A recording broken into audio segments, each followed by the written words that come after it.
जो राजस्थान के अंदर घटनाएं हो रही है, इसको लेकर किसी को लड़ना पड़ेगा। कांग्रेस भारतीय जनता पार्टी की गोद में बैठ गई, सरेंडर हो गई, क्योंकि कांग्रेस के लोगों ने जिस तरह पेपर लीक कराए, जिस तरह की घटनाएं घटी, कांग्रेस वाले आंदोलन की बात करते, बीजेपी वाले कहते तुम्हें अंदर करा देंगे, चुप हो जाते हो, घर बैठ जाते जाके। तो इसलिए भाई आरएलपी को लड़ना पड़ेगा इस राजस्थान को बचाने के लिए, इस व्यवस्था को ठीक करने के लिए, और जल्दी हम आपको राजस्थान की सड़कों पर इस राजधानी को घेरते हुए नजर आएंगे। बड़े आंदोलन, पेपर लीक से लेकर एसआई भर्ती से लेकर तमाम जो मुद्दे हैं, इनको आने वाले समय के अंदर आप हमें लड़ता हुआ देखो। वसुंधरा राजे कुछ मिनटों पहले यहाँ पर आके गई थी, वो भी मिलकर गई है। वो तो मिलके गई था, आपने पूछा होगा, मुझे तो नहीं पता। मुझे तो ये भी पता नहीं वसुंधरा जी कहाँ है कहाँ नहीं, मुझे इसका भी पता नहीं फिलहाल।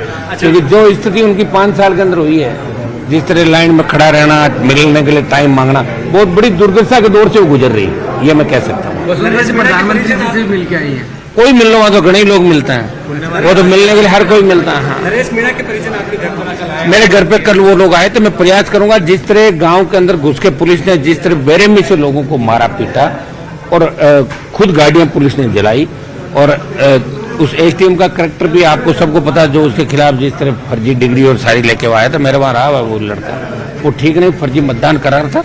हाँ ठीक है, कानून हाथ में नहीं लेना चाहिए, ये बात ठीक है, और मैंने इसलिए कहा था कि मेरे वहां वो गलत काम करके आया था, वहां पे इलीगल माइनिंग करवाता था खड़ा रह के।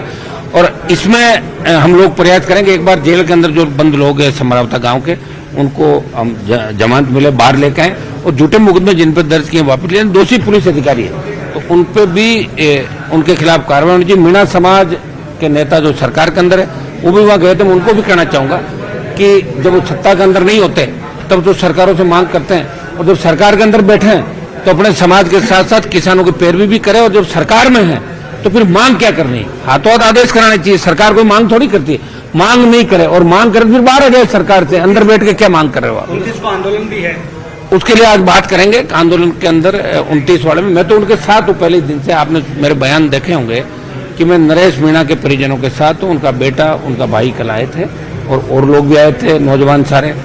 तारीख 29 थोड़ी क्या दिसंबर के लास्ट की तारीख है, तो इसमें एक बार प्रोग्राम देख के हम तय करेंगे उसके अंदर। लेकिन मैं उस परिवार के साथ हूँ, उस समाज के साथ हूँ, और इस व्यवस्था के मैं खिलाफ हूँ। पुलिस कर्मियों की कार्रवाई के खिलाफ मैं समय समय पर बात करता रहूँ। ठीक है, थैंक यू, ठीक है।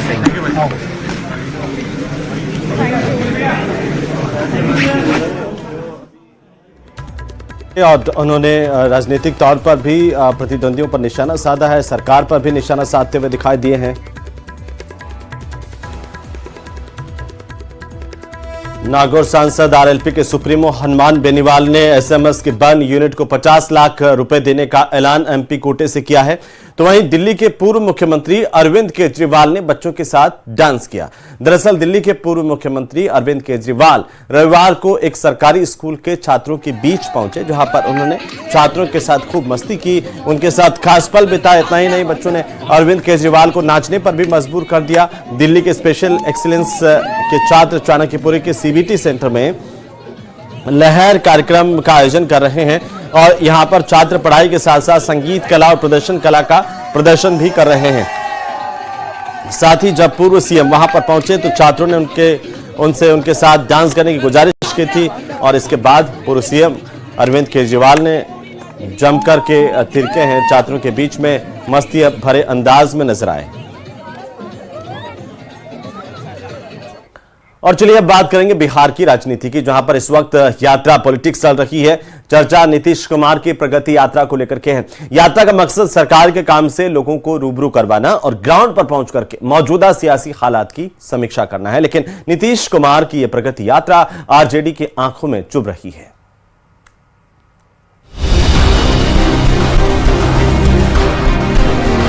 बिहार की राजनीति में यात्रा पॉलिटिक्स, सियासी माहौल भांपने की कवायद,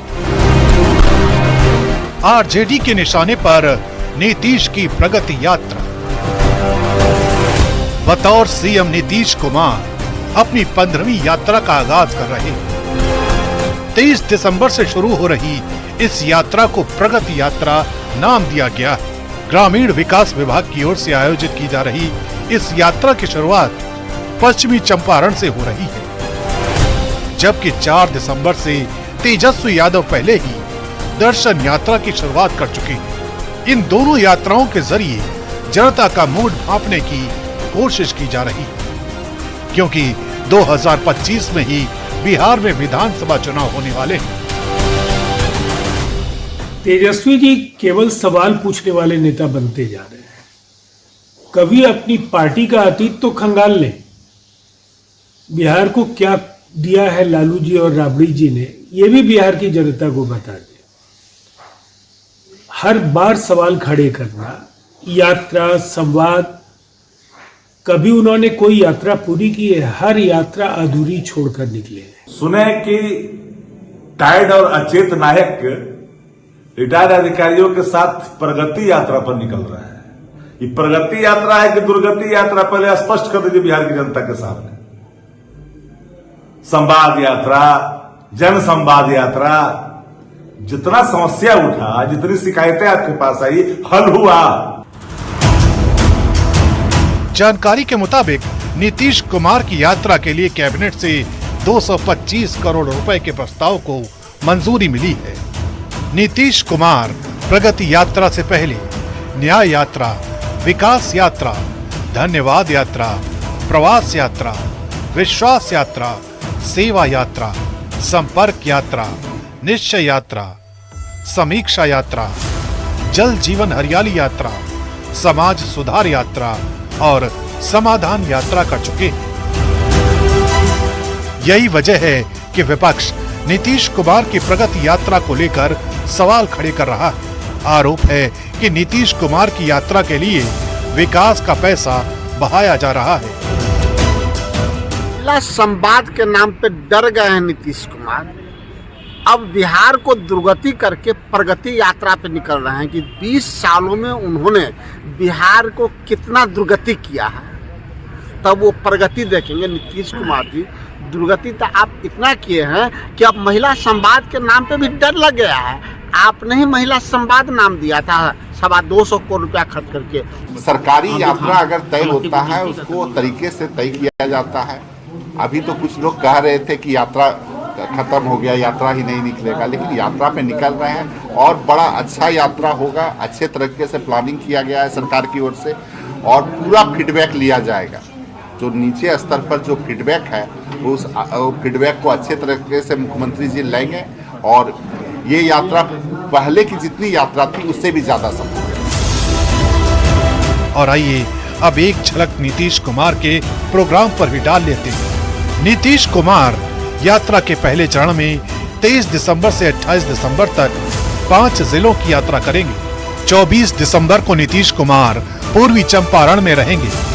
25 दिसंबर को क्रिसमस की छुट्टी रहेगी। 26 दिसंबर को नीतीश कुमार की यात्रा शिवहर और सीतामढ़ी में होगी। 27 दिसंबर को मुजफ्फरपुर में नीतीश कुमार की प्रगति यात्रा की शुरुआत होगी। 28 दिसंबर को वैशाली में पहले चरण की यात्रा का समापन होगा।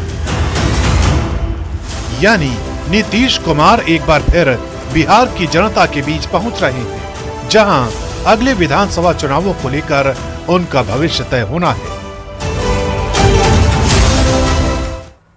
और चलिए अब बात मध्य प्रदेश के धन कुबेर की, जहां एक आम सा सिपाही 7 साल की नौकरी में बन गया मध्य प्रदेश का धन कुबेर।